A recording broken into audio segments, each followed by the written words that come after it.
When I look at telecommunications, I often find myself stepping back and thinking about the fact that everybody loves YouTube and everybody loves their Facebook page and everybody loves Twitter and everybody loves getting their emails and getting their television shows and listening to radio and all those things online. And yet, what they don't really think about is the fact that I don't care how good your content is, I don't care how rich your media is, if you don't have a good network to deliver it over, it does you no good at all.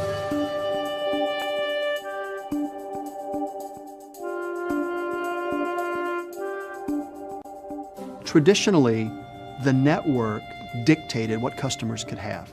It was sort of the old Henry Ford model, you know, you can have any color car you want as long as it's black, right? Well, we've got a very different model today. Instead of the customer having to adapt their behavior to whatever limitations and frailties and weaknesses the network has, the network now adapts to the customer.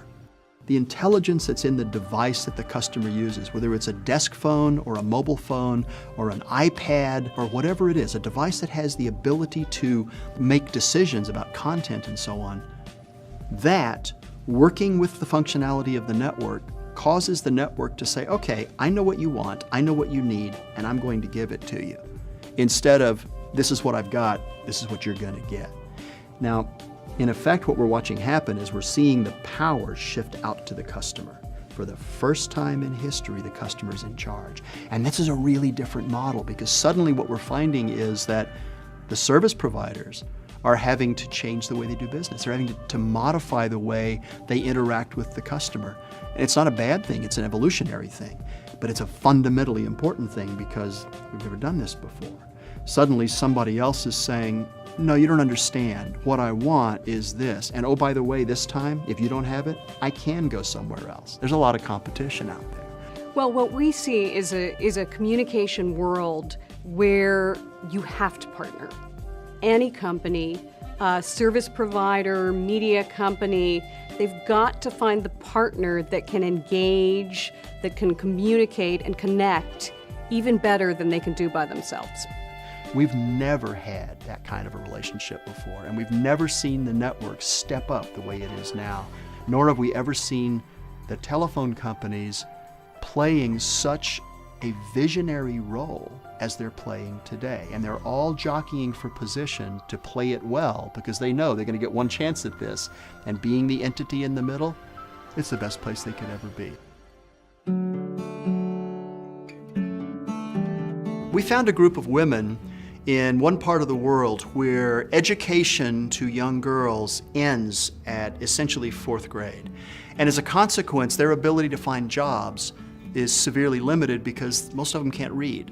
So we found a group of women that are using text messages delivered to mobile phones, because everybody has a mobile phone, that teach these people how to read. They're reading lessons delivered via a text message, and these women are learning how to read for the first time in their lives, and they're getting better jobs as a consequence of it. When you see these kinds of simple applications emerging that are fundamentally changing people's lives, you start to realize this is a really big deal. I mean, this is a really important stuff. And, you know, these are applications that they're not particularly sexy, they're not particularly cool, they're not particularly over the top, but they are particularly impactful. They're changing the way these people live their lives. They're giving them more opportunities that they otherwise simply would not have. This is a tool. It's a tool for change, but it also is a tool that we rely on every day for our business life. Without it, I'm not connected. I'm not connected to the people I do business with. I'm out of Costa Rica 3 weeks every month. And what makes me wild most when I travel is that I have no internet connection when I'm sitting in the plane. It's such a useless time that I have there because I don't have those instruments.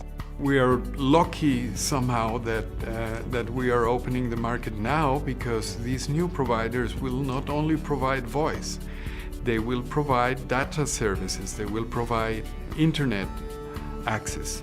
So the rural areas where few people live and where there are no services, they're going to jump from very basic public phones to wireless internet access.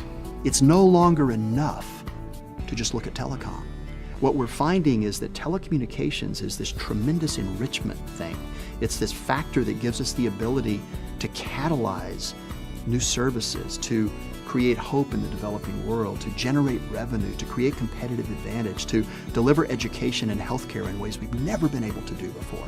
When I watch a telecommunications network come into the world, a world that's never had it before, and I watch these eyes light up, and I watch the children in seconds figure out how to gain access to the internet and so on, it's mind-boggling.